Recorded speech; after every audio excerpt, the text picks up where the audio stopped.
Ассалаумағалейкум, құрметті көрермен.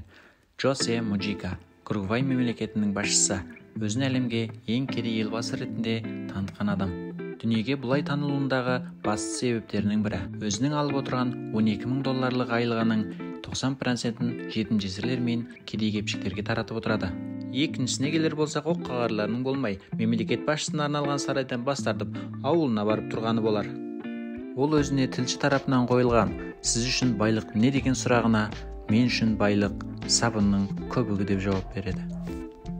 Және бір сөзінде «Ақшамен байлық арғы дүниеге апарылмайды» деп қоса кетеді. Басқа ешбір ел басында болмаған қарапайымдылық пен халқының оған деген махаббаты әлемді таңғалдырады.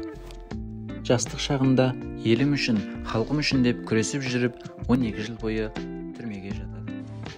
O tú no lo compras con plata, lo compras con el tiempo de vida. Оның бір үйі және де кішкентай атсызымен қоса тракторы де бар. Өзінің қорғаушысы ретінде таныстырған итімен 1973 жылы жарыққа шыққан Вос маркалы кішкентай көлігі бар.